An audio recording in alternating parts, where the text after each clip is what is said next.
মৃত্যুকালীন সময়ে তাদের অবস্থা কেমন হবে হাদিস শরীফের মধ্যে নবীজি সব বলে গিয়েছেন। আজান হয়ে গেলে কিছু মানুষ নামাজে যায় না, এরকম আছে না নাই? নামাজের খবর নাই, সারাদিন মিথ্যা বলে বলে জবানটা নাপাক করে ফেলেছে। গীবত করতে করতে, চুগলখুরি করতে করতে নিজের জবানটাকে নাপাক করে ফেলেছে। সুদ খেতে খেতে নিজের জীবনকে নষ্ট করে ফেলেছে, আছে না নাই? অনেক জায়গায় গেলে বলে হুজুর সুদের ওয়াজ করেন, আমি বলি সুদের আবার কি ওয়াজ? একটা হাদিসই তো হেদায়েতের জন্য যথেষ্ট। নবীজি বলেছেন সুদের 70টিরও বেশি গুনাহ আছে, তার মধ্যে সর্বনিম্ন গুনাহ হলো নিজের মায়ের সঙ্গে জেনা করা। এর ওয়াজ তার জন্য। এই রকম অন্যায় করতে করতে, পাপ করতে করতে নিজেদের জীবনটাকে যারা বরবাদ করে ফেলেছে, মৃত্যু তো সবার কাছেই আসবে, নাকি আসবে না? এই লোকগুলোর যখন মৃত্যুর সময় চলে আসবে, মালাকুল মউত জাহান্নাম থেকে একদল ফেরেশতা নিয়ে তার কাছে আগমন করবেন। তার কাছে আগমন করে মালাকুল মউত বলবেন, ইয়া আইয়াতুহান নাফসুল খাবিথা, হে অপবিত্র আত্মা, পাপিষ্ঠ আত্মা, উখরুজি ইলা সাখাতিন মিনাল্লাহি ওয়া গযব, আল্লাহর অসন্তুষ্টি আর আল্লাহর গজবের উদ্দেশ্যে বের হয়ে আসো। এই কথা বলার পর ফাতাফাররাকা ফি জাসাদি, ওই গুনাহগার পাপিষ্ঠ জাহান্নামে লোকটার শরীরটা চূর্ণ বিচূর্ণ হয়ে যেতে থাকবে। মালাকুল মউতকে যখন পাপিষ্ঠগুলো মালাকুল মউতের ভয়ঙ্কর চেহারা যখন দেখবে, চক্ষুগুলো মোটা হয়ে যাবে। দেখবেন মানুষ, কিছু মানুষ যখন মারা যায় চক্ষুগুলো কেমন মোটা করে ফেলে। মালাকুল মউত যখন ভয়ঙ্কর চেহারা নিয়ে তার সামনে আসবেন, পুরো শরীরে কম্পন শুরু হয়ে যাবে, পুরো শরীরটা নড়ে চড়ে উঠবে, চূর্ণ বিচূর্ণ হয়ে যেতে থাকবে। মালাকুল মউত তার রুহটা কবজের জন্য যখন পায়ের কাছে গিয়ে চাপ মারবেন, লোকটার এমন যন্ত্রণা কষ্ট অনুভব হবে, সারা দুনিয়ার সমস্ত পাহাড় দিয়ে তাকে চাপলেও এত কষ্ট তার লাগবে না। মালাকুল মউত তাকে এমন ভাবে কষ্ট দেওয়া শুরু করবে, কষ্ট আর কষ্ট। সেদিন বুঝবে লোকটা কষ্ট কারে কয়, যন্ত্রণা কাকে বলে, যন্ত্রণা কত প্রকার কি কি, ওই দিন লোকটা হারে হারে টের পাবে। এমন ভাবে কষ্ট দেওয়া হবে, ওই যে আগের হাদিসগুলো বলে আসলাম, কোন জীবিত মানুষগুলোকে যদি ধরে চাকু দিয়ে কিংবা ছুরি দিয়ে চামড়াগুলো টেনে টেনে ছিলে ফেলা হয়, তার আর কি যন্ত্রণা লাগবে। এই লোকটা মৌতের সময় তার চাইতে বেশি কষ্ট পাবে। এই রকম কষ্ট দিয়ে দিয়ে মালাকুল মউত তার প্রাণ কবজ করা শুরু করবে। যখন পায়ের মধ্যে চাপ মারবে, রুহ গিয়ে চামড়ার নিচে লুকাবে। মালাকুল মউত যখন চামড়ার নিচে চাপ মারবে, মালাকুল মউত যখন চামড়ার নিচে চাপ মারবে, রুহ গিয়ে এবার লোমের নিচে লুকাবে। এই রকম কষ্ট দিয়ে দিয়ে দিয়ে দিয়ে লোকটার প্রাণ যখন একেবারে গলা পর্যন্ত চলে আসবে, লোকটা বুঝতে পারবে আমার দুনিয়া থেকে যাওয়ার সময় চলে এসেছে। নিজের হাত পাশে নিজেই ছেড়ে দিবে, মৃত্যুর জন্য প্রস্তুত হয়ে যাবে। এই লোকটা যখন, এই লোকটার রূহ যখন মালাকুল মউত কবজ করে ফেলবেন, ওই যে জাহান্নামের একদল বাহিনী নিয়ে এসেছিলেন, জাহান্নামের ফেরেশতাদের বাহিনী এবার ওই লোকটার রূহটাকে জাহান্নামের দুর্গন্ধযুক্ত কাপড়ের মধ্যে মুড়ায় ফেলবে। যখন তারা রওনা হবে, লোকটার আত্মা থেকে এমন নিকৃষ্ট দুর্গন্ধ বের হবে, এমন নিকৃষ্ট দুর্গন্ধ বের হবে।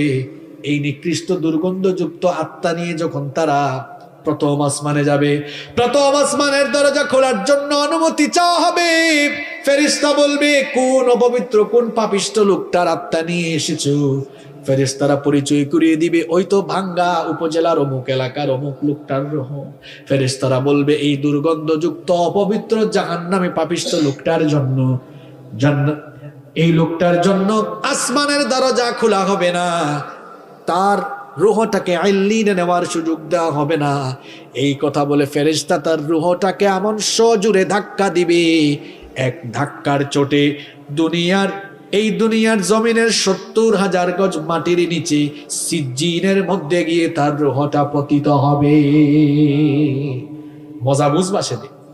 সিজ্জিন, যেখানে পাপিষ্ঠ জাহান্নামীদের আত্মাকে সংরক্ষণ করা হয়। আর যদি নেককার মানুষ হয়, 2 নাম্বার শুনেন, নেককার মানুষ যারা আজান হয়ে গেলে এই মসজিদে চলে যায়, হারাম খায় না, সুদ খায় না, ঘুষ খায় না, মানুষের উপর জুলুম করে না, মানুষের হক নষ্ট করে না, জবান দিয়ে মিথ্যা বলে না, মানুষের গীবত করে না, চুগলখুরি করে না, জবানটাকে পবিত্র রাখে, হেফাজত করে দিন মেনে চলে, আল্লাহকে ভয় করে জীবনযাপন পরিচালনা করে। মাত্র 20, 30, 50, 60, 70 বছরের হায়াত, এই হায়াতটাকে যারা আল্লাহর পথে কাটিয়ে দিয়েছে, ওই মানুষগুলোর মৃত্যুর সময় যখন চলে আসবে, মালাকুল মউত জান্নাতের একদল ফেরেশতা নিয়ে লোকটার কাছে এসে প্রথমে সালাম দিবে। জোরে কোন কি দিবে? বলেন তো, বেঈমান গুনাহগার পাপী তাকে কি সালাম দিয়েছে নাকি? কিন্তু যখন নেককার মানুষ তার কাছে আসবে তখন এসেই সালাম দিবে। আল্লাহ তাআলা কোরআনে বলেছেন, আল্লাযীনা তাতাওয়াফাহুমুল মালাইকাতু তাইয়্যিবিনা ইয়াকুলুনা সালামুন আলাইকুম উদখুলুল জান্নাতা বিমা কুনতুম তা'মালুন। কোরআনুল কারীমের 16 নম্বর সূরা সূরাতুন নাহালের 32 নম্বর আয়াতে আল্লাহ তাআলা বললেন, ওই সকল পবিত্র লোকদের মৃত্যুর সময়ে ফেরেশতা এসে সালাম দিয়ে বলবে, আল্লাহর বান্দা তোমার উপরে সালাম, তোমার জন্য সালাম, তোমার প্রতি সালাম দিলাম, আল্লাহর জান্নাতে দাখিল হওয়ার জন্য তুমি প্রস্তুতি গ্রহণ করো। সুবহানাল্লাহ।